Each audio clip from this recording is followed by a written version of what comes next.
पर बादल गरज रहे हैं और नीचे बारिश की हल्की हल्की बूंदें धीरे से कार्तिक के आंसुओं को मानो धो रही हो।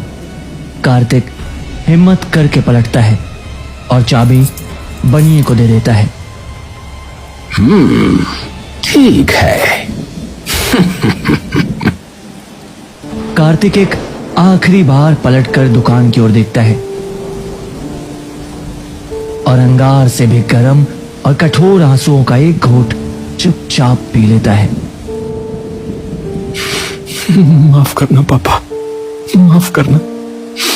आपकी इज्जत, आपकी मेहनत मैंने मिट्टी में रोल दी। माफ करना। कार्तिक चुपचाप बिना किसी से बात करे, यहाँ तक कि बिना किसी से भी नजरें मिलाए अपने घर की ओर चलता जाता है। अरे देख, ये तो देवकी का बेटा है ना। हाँ, अरे इसी ने तो अपने बाप की इतनी अच्छी भली चलती परचून की दुकान बंद करा दी। हाँ तो अच्छी भली चल तो रही थी दुकान, बाप के मरने पर ये निशाना बना होगा कि नई चीजें बेचकर पैसा कमाऊंगा। लगवा दिए ना दुकान पे ताले। कार्तिक सबके कड़वे बोलों को अनसुना कर और मन के तूफान को समेट चुपचाप अपने घर लौट आता है। घर पे उसकी माँ एक चारपाई पर बैठी उसका इंतजार कर रही होती है। आ गया बेटा? जी माँ, आ गया। दे दी चाबी उसे। ये सुनते ही कार्तिक की आंखों से आंसू छलक आते हैं और वह शर्मसार होकर अपना सिर छुपा लेता है। उसकी माँ उसके सिर पर हाथ फेरने लगती है। कोई बात नहीं, सब ठीक हो जाएगा।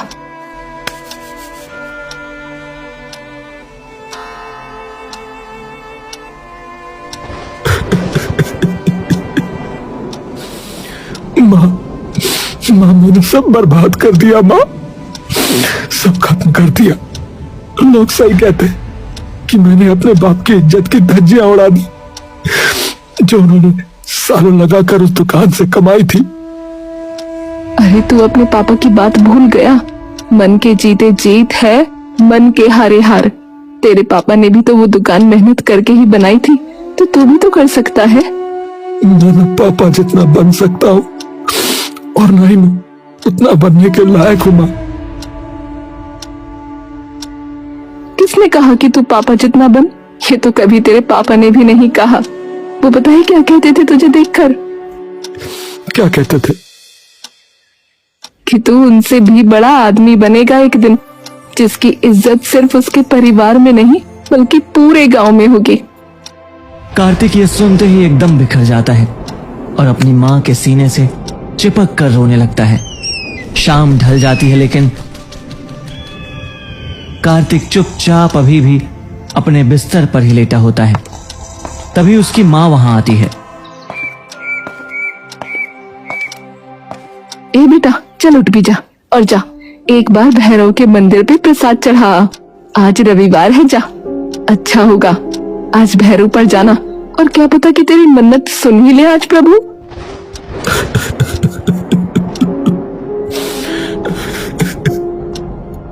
माँ अभी तक तो कुछ ठीक किया नहीं उन्होंने, अब क्या करेंगे? बेटा जी, एक वक्त पर खुद से भले ही मुंह मोड़ लो, पर कभी अपनी आस्था से मुंह मत मोड़ना, क्योंकि हमें नहीं पता होता कि कब हमारी आस्था हमारी जिंदगी का रुख बदल दे। कार्तिक कुछ नहीं बोलता। चल उठ जा फटाफट से, और बाहर निकलेगा तो तेरा भी मन शांत हो जाएगा थोड़ा। कार्तिक उठकर कपड़े बदलता है और मंदिर चला जाता है।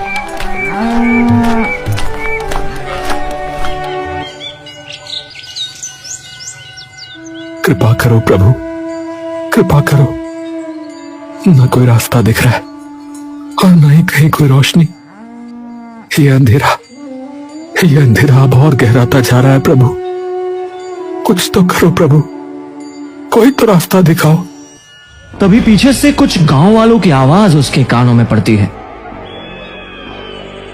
अरे बाप का धंधा चौपट करवा के यहाँ खड़ा है नालायक मजे से, बेशरम कहीं का। अरे सही में बेचारा इतना भला आदमी था, है इसका बाप। वो भी ऊपर बैठा रोता होगा इसके कर्मों की वजह से भैया है। ए भैया, ऐसा बेटा जो है ना भगवान किसी को ना ही दे तो अच्छा है। हाँ। गांव वालों के शब्द तीर की तरह कार्तिक के सीने में जा घुसते हैं। कार्तिक रोता हुआ मंदिर से भाग निकलता है और कई देर तक बिना रुके बिना थके बस आंखों में सूखे आंसू लिए और मन में पीड़ा का ज्वार समेटे बस दौड़ता जाता है, दौड़ता जाता है, दौड़ता जाता है। सांसें उखड़ी हुई, पैर बिल्कुल पत्थर से सख्त, लेकिन कार्तिक रुकने का नाम तक नहीं ले रहा था। कार्तिक बिना एक पल के लिए भी कुछ सोचे सीधे अपने गांव से कुछ दूर पहाड़ियों पर जा धमकता है। पहाड़ियों के अनजान रास्तों पर वो बिना सोचे समझे बस दौड़ता जाता है, दौड़ता जाता है और तभी उसे अपने सामने एक विशाल दरवाजा दिखता है। उस दरवाजे को देखते ही कार्तिक एकदम से रुक जाता है।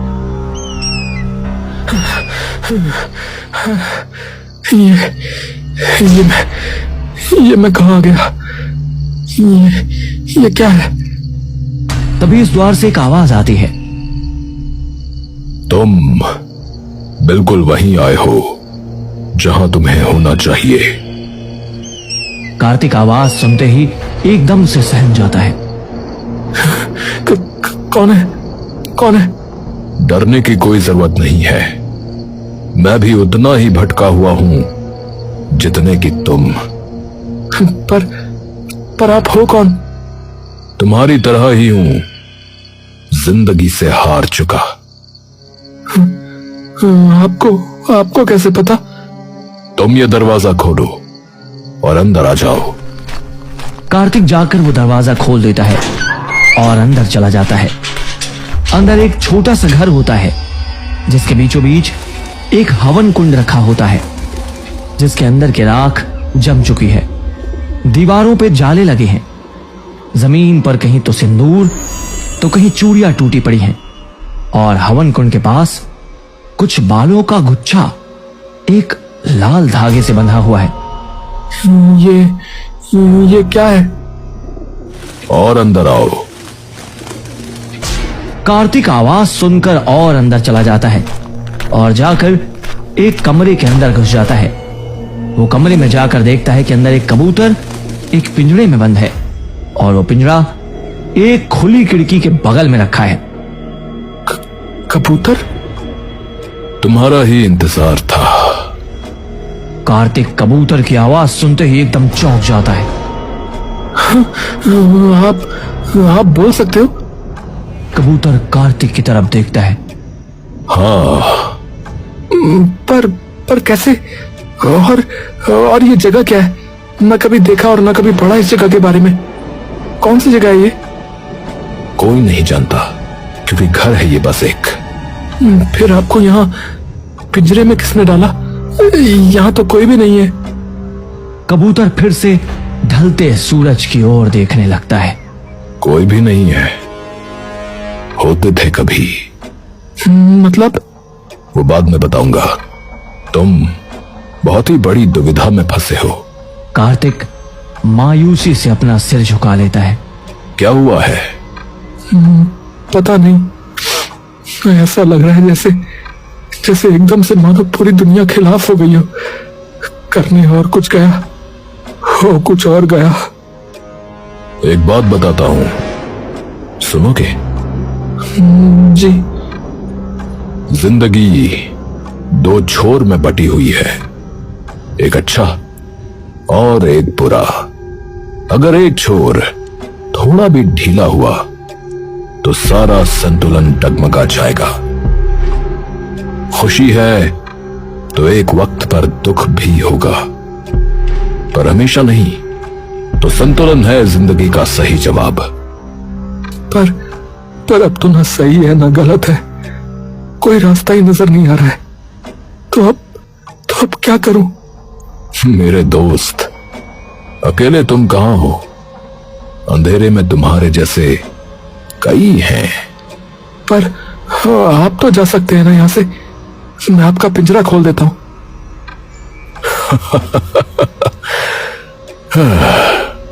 इतना आसान होता तो कब का जा चुका होता। तो क्या तरीका है? तुमने जैसे ही इस घर में कदम रखा वैसे ही तुम्हारी और मेरी तकदीरें एक साथ जुड़ गई। पर अब एक मौका आखिरकार आया है मेरे पास और तुम्हारे पास भी अपनी किस्मत बदलने का। किस्मत? पर कैसे? तुम्हें एक खेल खेलना होगा। खेल? कौन सा खेल? जीवन का तराजू, जिसके 3 स्तर होंगे जो कि परखेंगे तुम्हारे संतुलन को। हर स्तर को पार करने पर तुम्हें एक कीमती चीज मिलेगी। तुम अगर चाहो तो बीच खेल में अपने घर भी वापस जा सकते हो। अब जाओ, जिस दरवाजे से आए हो उसी दरवाजे से बाहर निकल जाओ। पर आपने अभी भी नहीं बताया कि आप यहां फंसे कैसे? खेल के अंत में सब पता लग जाएगा। ठीक है। कार्तिक वापस उस गेट से बाहर निकल जाता है। वह धीरे से कमरे में प्रवेश करता है। अंदर घुप अंधेरा है। अचानक उसके चारों तरफ हजारों आईने चमक उठते हैं। हर आईने में एक अलग अलग कार्तिक नजर आता है। हर आईने में एक अलग कार्तिक खड़ा है। एक आईने में वह सफल व्यापारी बड़े कपड़ों में और लोगों के बीच इज्जत से खड़ा है। दूसरे में एक शानदार कोठी के सामने अपनी मां के साथ हंसी खुशी जीवन जी रहा है। और तीसरे में एक नेता जैसा लोगों की भीड़ उसके पैर छूने आ रही है। कार्तिक थोड़ी देर रुककर इन तस्वीरों में खो सा जाता है। उसकी आंखों में चमक आ जाती है। अरे काश सच में मैं ऐसा होता। लेकिन अगले ही पल उसे एक और आईना दिखाई देता है।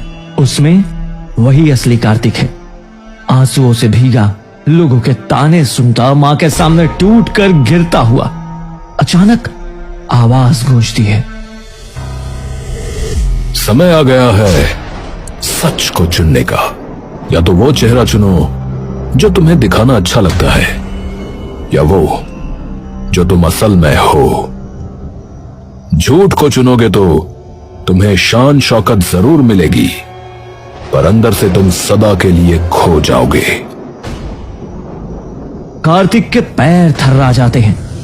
उसके हाथ ठीक उस आईने की तरफ बढ़ने लगते हैं जहां वह अपने पिता से भी बड़ा व्यापारी बना हुआ है। वह पल भर के लिए रुक जाता है।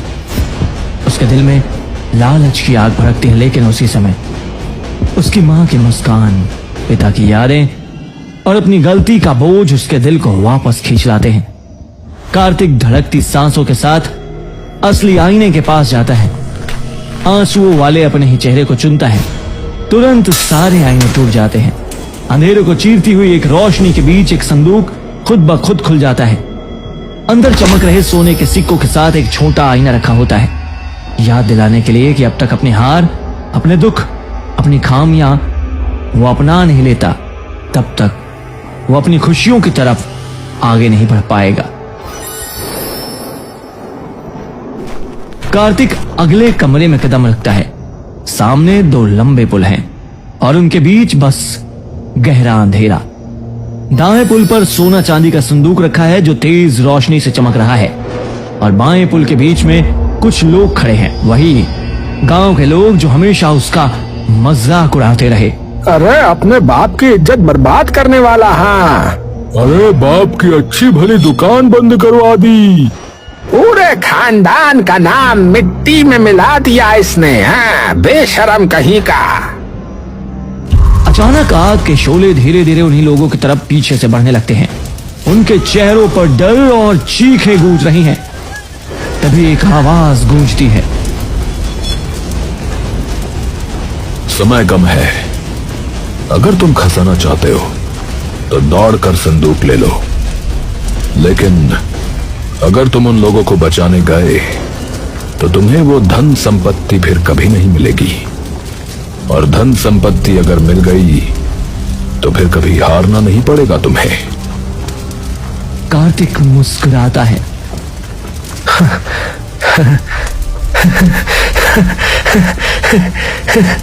अरे अरे मन के जीते जीत है, मन के हारे हार, मन का मीठा बात तू, मन में रंजिश मार।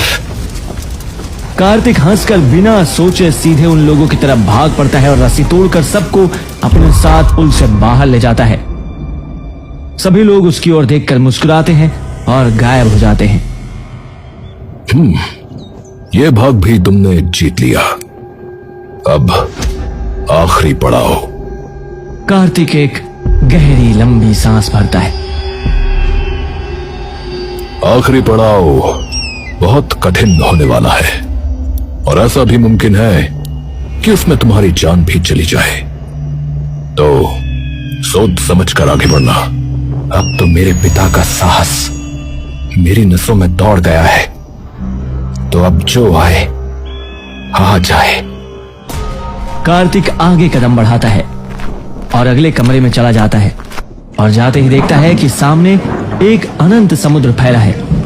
आसमान काला, बिजली चमक रही है, लहरों की गर्जन आसमान चीर रही है। दूर समुद्र के बीच एक चमकता हुआ संदूक नजर आता है जो लहरों के बीच एक छोटी सी चट्टान पर रखा है। अचानक आवाज गूंजती है। यह है तुम्हारा आखिरी पड़ाव। बीच समुद्र और ऐसे खौफनाक तूफान में तुम्हें उस चट्टान पर रखे उस संदूक तक पहुंचना होगा। पर याद रखो, समुद्र तुम्हें निगल भी सकता है और उस संदूक में कोई खजाना नहीं है, सिर्फ उस कबूतर के पिंजरे की चाबी है, जिससे वो कबूतर आजाद हो जाएगा। तो तुम अभी भी वापस जा सकते हो, क्योंकि तुम्हारे पास पहले से सोने के मोहरों का संदूक है जो तुमने पहले पड़ाव में जीता था। कार्तिक कुछ पल खामोश खड़ा रहता है, फिर अपनी मां की मुस्कान और कबूतर की आंखें याद करके वो जवाब देता है। मेरी मां कहती थी कि जब कोई भरोसा करके आपका हाथ थामे ना आपकी मदद करने के लिए, तो कभी भी उस इंसान का हाथ सूना मत छोड़ना। जब उसको आपकी जरूरत हो, तो अगर मैं ये सब कुछ ले भी गया तो अपनी मां से नजरें नहीं मिला पाऊंगा, क्योंकि मुझे अंधेरे से बाहर उसी कबूतर ने निकाला है और अब मेरी बारी है उसे उसके अंधेरे से बाहर निकालने की। वो समुद्र पे रखी एक छोटी सी लकड़ी की कश्ती लेकर समुद्र में उतर जाता है। लहरें उसे जोर से टकराती हैं, हर लहर उसे डुबाने की कोशिश करती है। कभी वो पानी के नीचे चला जाता है तो कभी सिर्फ उस कई किश्ती का कुछ हिस्सा ही दिखता। उसका चेहरा खून से भर जाता है, सांसें घुटने लगती हैं और तभी एक बड़ी लहर आती है और उसे पूरा डुबो देती है। तभी कार्तिक की आंख खुलती है। उसके सामने एक संदूक रखा होता है। वह उठकर उस संदूक को खोलता है और देखता है कि उस संदूक में कई सारे हीरे जवाहरात और पैसे हैं और उनके बीच में एक बड़ी सी चाबी है। कार्तिक वह संदूक लेकर तुरंत वापस उस घर में उस कबूतर के पास चला जाता है।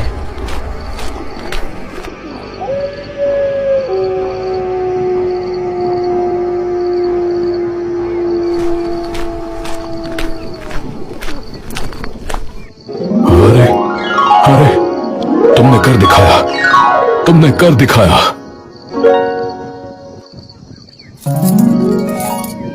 हाँ, सब तुम्हारी वजह से। कार्तिक आकर उस पिंजरे को खोल देता है। वह कबूतर तभी बाहर आकर कार्तिक के कंधे पर बैठ जाता है। मतलब तुम अपनी जान की परवाह किए बिना उस समुद्र में उतर गए। अरे क्यों नहीं उतरता? तुमने मुझे बचाया, तो मेरी भी तो जिम्मेदारी थी ना तुम्हें बचाने की। तुम्हें पता है, इतना तो मेरे किसी सगे ने भी मेरे लिए नहीं किया।